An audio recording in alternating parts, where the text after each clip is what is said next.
Hi there, I hope you found the staff training a useful week. To follow on from our recent discussions, this short session will share some data in relation to post-programme support. As part of my PhD research, we formally tested several strategies after the course intended to offer social support for veterans. Many of these are already encouraged on a routine basis, but several findings became apparent that should provide useful insight for coaches suggesting such ideas during the programme. This short video will focus on post-course communication. So this focuses on the transition between temporary life on the course, which is often safe, secure, and very supported, and that within an everyday setting. And for some people that can be quite stressful, has a range of challenges, and may be quite lonely. So this phase is vital for supporting people implement change. It's often overlooked within many development programs, but is a feature of high-performing organizations. Social support and accountability are essential for learning transfer, and a lack of action sends a clear signal to participants, and this may include signals that we don't value your progress after the experience. Technology can be harnessed to make this process easier and cheaper. Although the most expensive option, targeted support afterwards can yield large gains. This makes a compelling case for sending less people through the program and using the money to better support them afterwards. Several post-course communication strategies will now be explored, shown here.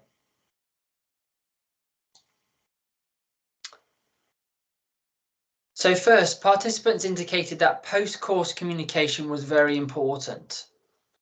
Several explained more post-course communication was desired, and they felt this would really help people's mental health and progress. And this quote is by a spouse.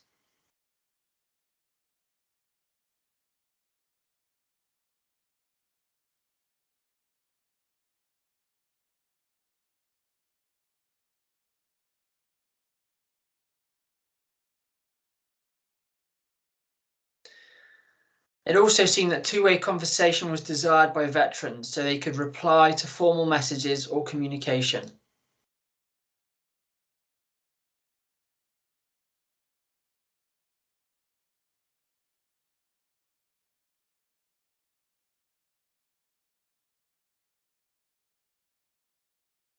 Interestingly, text messages were mentioned as a good format because people could reply when they wanted to, and they didn't need to maintain composure needed maybe for a phone call.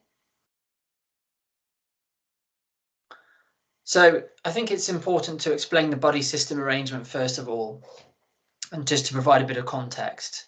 This is a delivery idea that has been shown to work with smoking cessation programs, weight loss, physical activity promotion, health promotion, and cultivating socially desirable behaviours. To my knowledge, it hasn't ever been attempted or used with military veteran populations regarding personal development. So this experimental phase included pairing people up with somebody that they seem to share natural chemistry with during the course.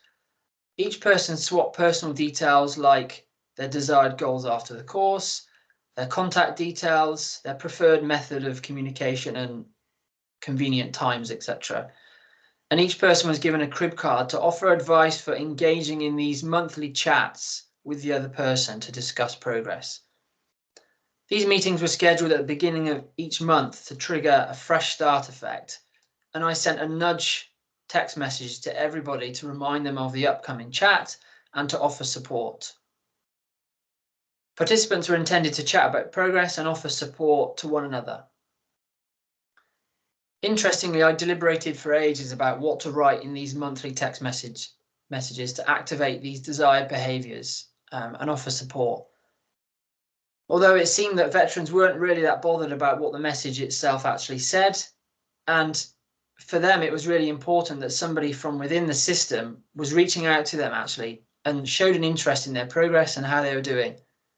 and these messages signal that somebody still cared about them.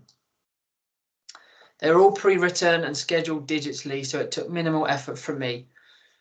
Only one person out of the cohort opted out of these monthly text messages. But ultimately, it seemed a fairly effective method for signaling post-program support cheaply and easily. With a small subscription fee, the software package allows participants to reply to these messages, which my research didn't.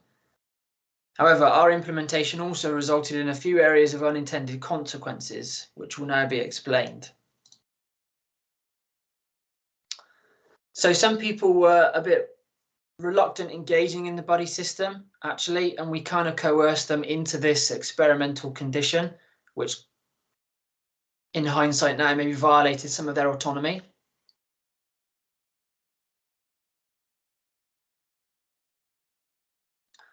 And actually, because most people on the course said yes to this, there was quite a lot of social pressure to engage, which can be a powerful tool, but I don't think we necessarily handle that particularly well. As a result of this, most people agreed to take part in this experiment, and actually for the following few months after the course, most people attempted to engage in these conversations with their partners.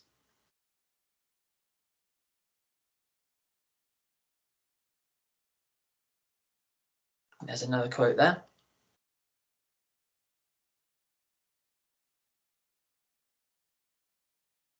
And for some people, it seemed to work really well, and people offered support to one another, which was really nice.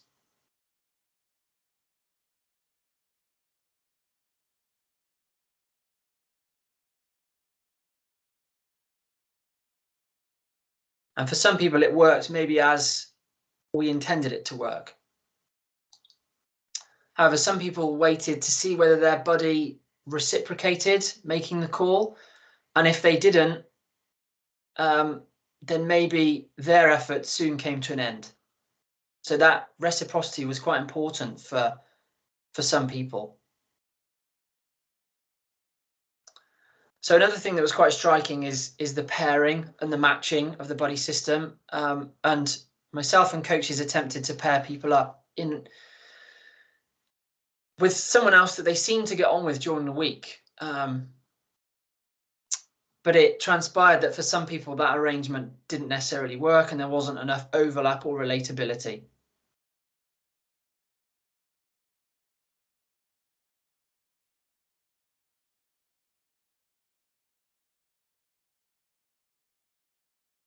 And several people mentioned they would like the autonomy to choose who they were put with, although others said that it may be quite difficult to choose because actually maybe they only get to know somebody at a fairly superficial level during the week.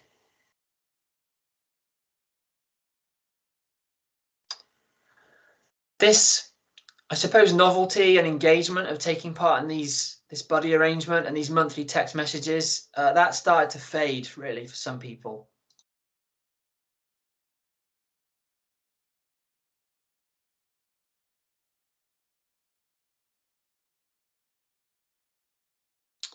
And maybe the lack of perceived relevance or lack of value that some people were gaining from this arrangement caused them to become disengaged with this opportunity. And maybe that was somewhat to do with the pairing of some buddies. Some people mentioned that although it's a very intense week and people share lots of experiences together, they only managed to cultivate really quite a shallow rapport with these people in their group.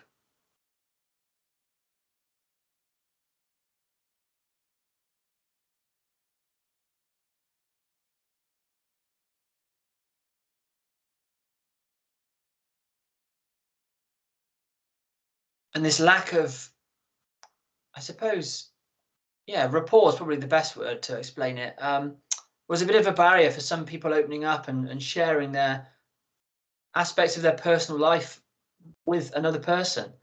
And it was interesting that they said that they didn't want to be burdened by other people's problems too.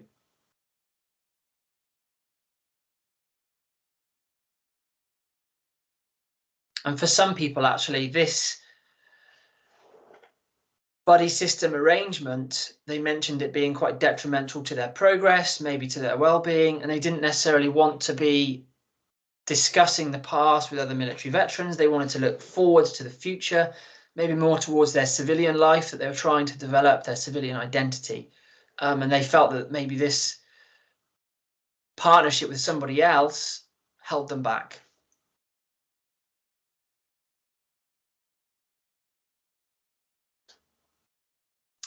And I think one thing that I only became to learn after testing this out is maybe the positive cases of the buddy system working in the literature and the research maybe were people that didn't have some of the quite unique challenges and life circumstances that military veterans do.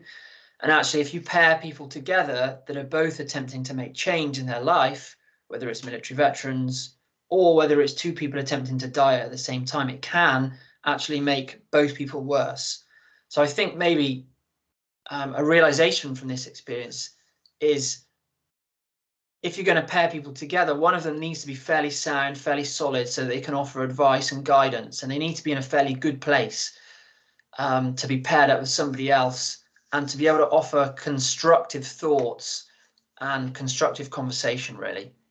So some research pairs somebody in more of a professional paid capacity to partner up with somebody that's attempting to make change in their life, which I suppose obviously involves a bit of a cost. So another format that we tested was adding all participants into a WhatsApp group after the course so that they could carry on their conversations and their chats as part of that cohort. Now, there were many people that engaged in this, checked in, spoke to others, and offered social support, and I suppose received it.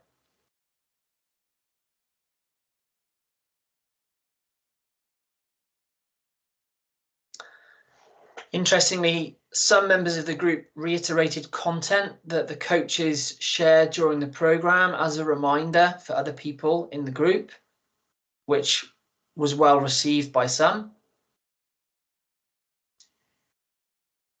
Equally, some people didn't like others attempting to offer inspirational messages or inspirational quotes, because I think they wondered where that information was coming from and they didn't necessarily buy into it from a group member.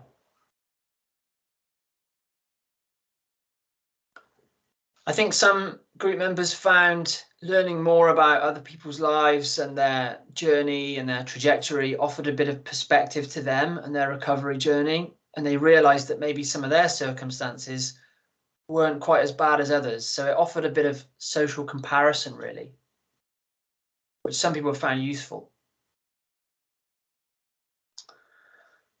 And I think maybe in conclusion of the social group, some people really seem to benefit from this arrangement. And maybe some of those people were younger because they are more used to digital social chat groups. And also those people that maybe lived on their own, that didn't have people to talk to on a regular basis.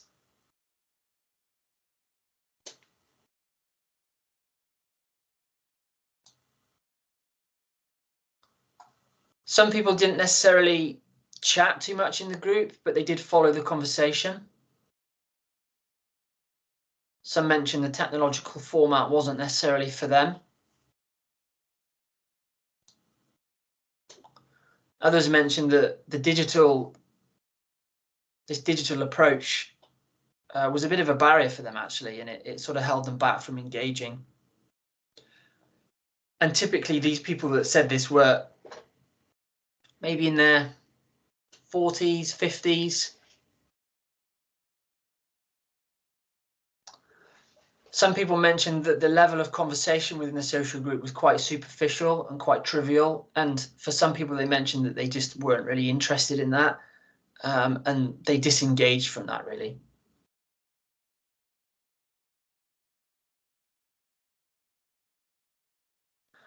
Again, similar to the buddy system, some people mentioned that actually they didn't really want to hear about other people's challenges, gripes, concerns, and difficulties in their life because they had their own stuff going on and they were struggling to deal with that. So they weren't in a place where they could really hear or respond to other people's challenges.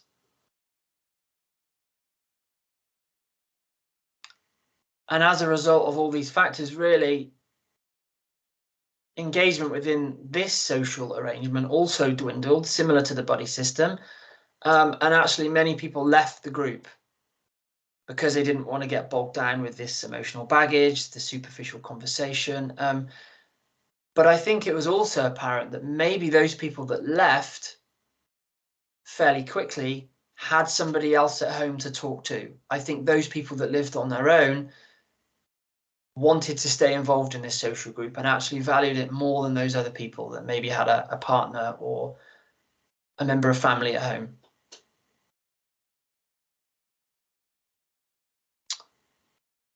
So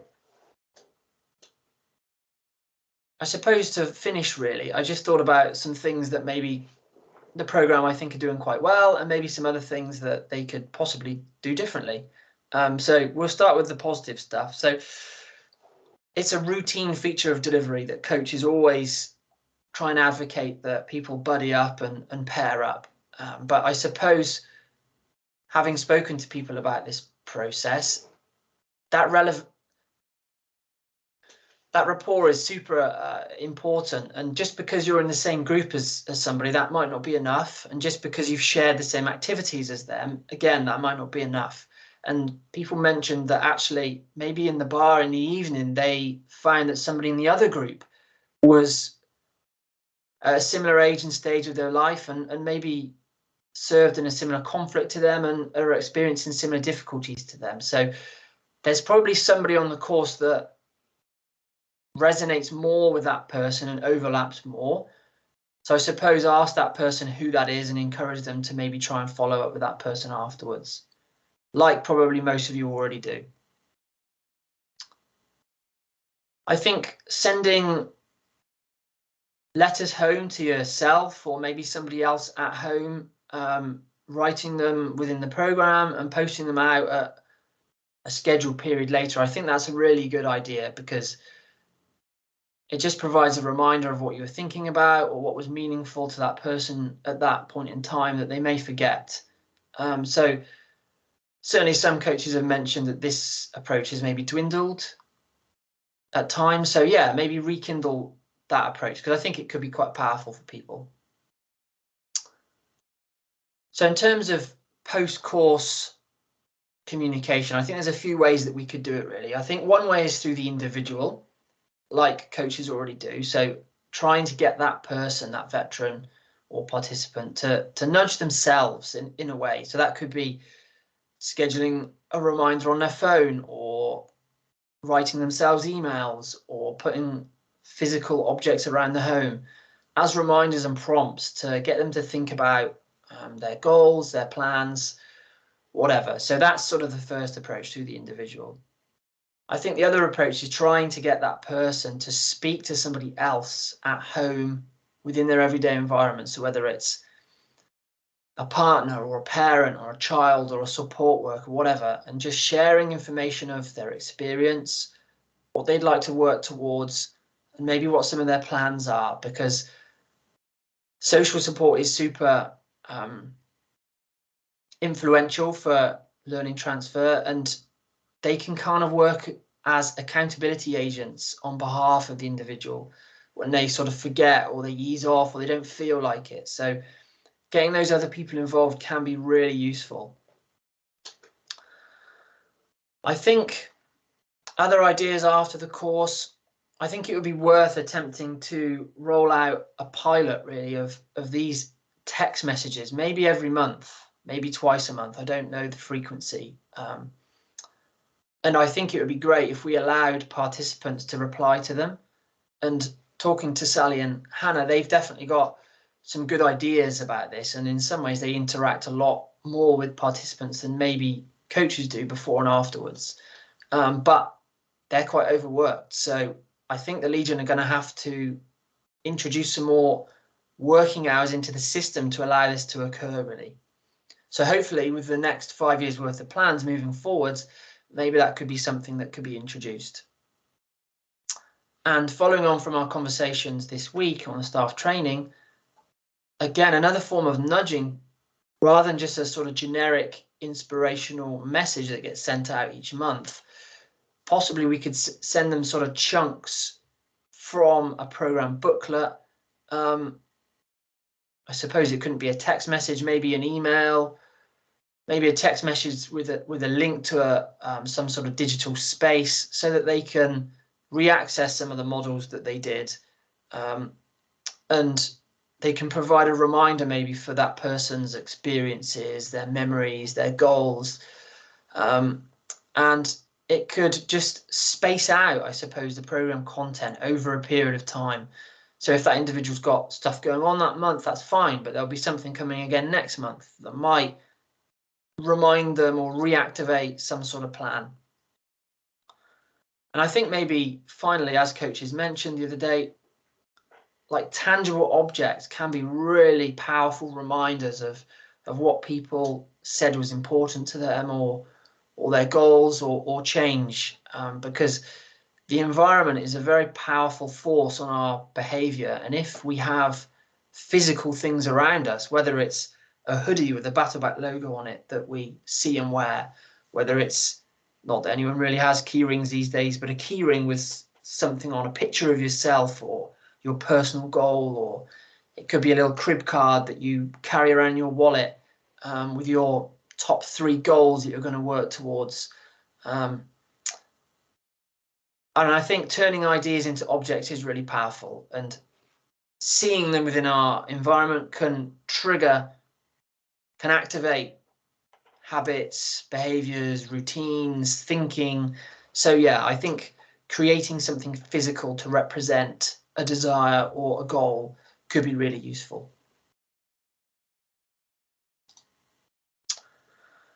So thanks for listening again. I hope you found aspects of this data interesting or useful.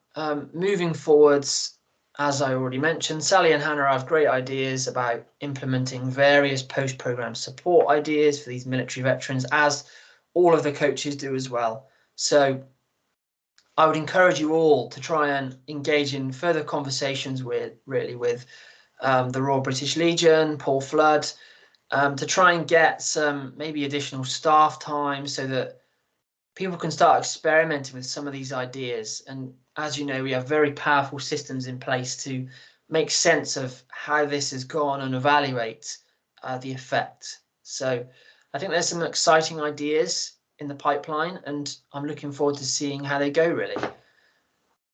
So that's it from me. Have a good Christmas, folks. It was good to briefly see everybody. So take care.